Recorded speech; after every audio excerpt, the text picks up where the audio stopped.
has some license in responding, and he didn't. The way he couched the statement didn't, I think, anyone could understand. It wasn't really a serious description of any party's policy.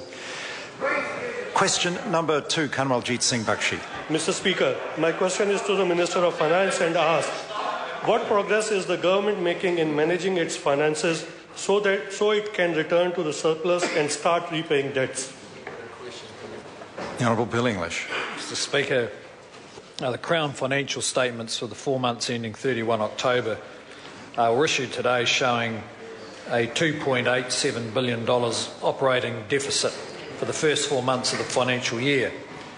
This was close to expectations, being $169 million larger than the budget forecasts. It reflected lower than expected expenses and lower than forecast revenue. Net core Crown debt was 27.1% of GDP, or $55.5 billion. This was in line with budget forecasts. This remains a considerable challenge to get the budget back to surplus by 2014-15. Kanwaljit Singh Bakshi. According to the Crown accounts for the 4 months to October, what were the main factors behind the government's latest financial results? The Honourable Bill English.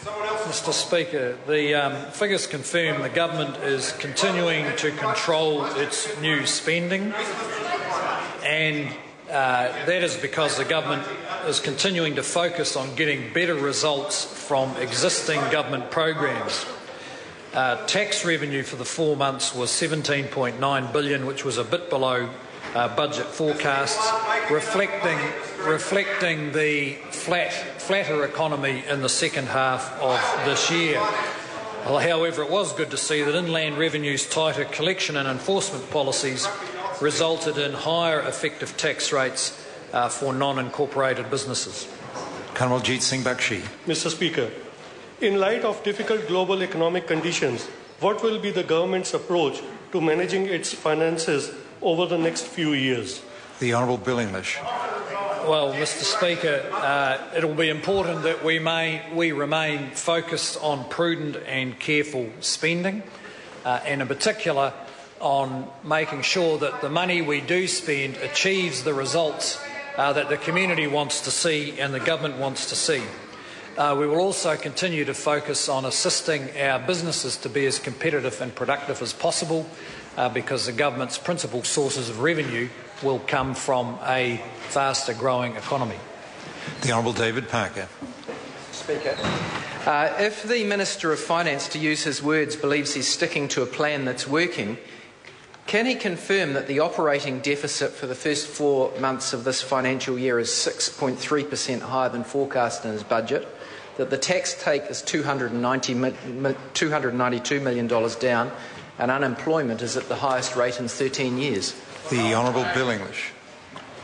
Well, Mr. Speaker, I can confirm the numbers that are published in the accounts, which show that the operating balance, excluding gains and losses, is about $169 million larger than the budget forecast, and that reflects the flatter economy, which has also helped to produce a higher unemployment number.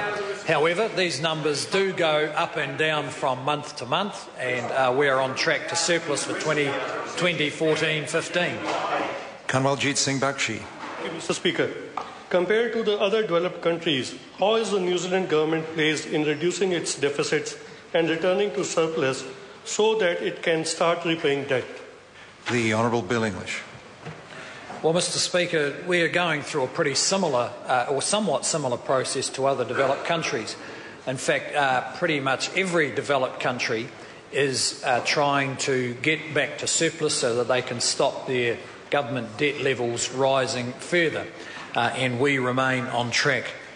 We remain on track to achieve that. Well, I'd have to say we are going through a more moderate adjustment than many other governments.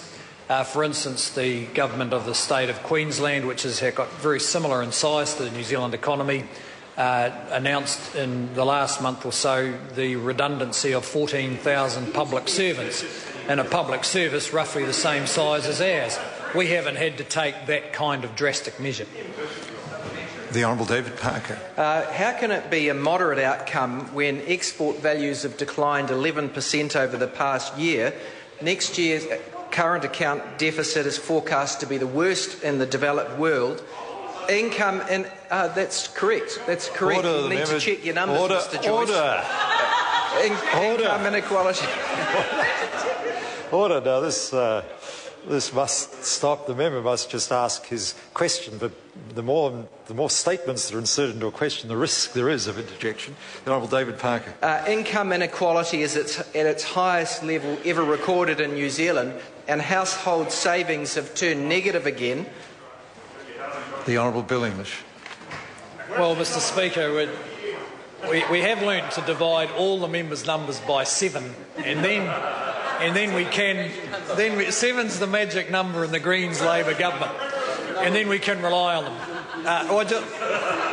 I just disagree with the member. I think that it's pretty clear that the New Zealand economy is going through a more moderate and actually more successful adjustment than many developed economies. Question number 3, Grant Robertson. Thank you, Mr Speaker. My question is to the Prime Minister.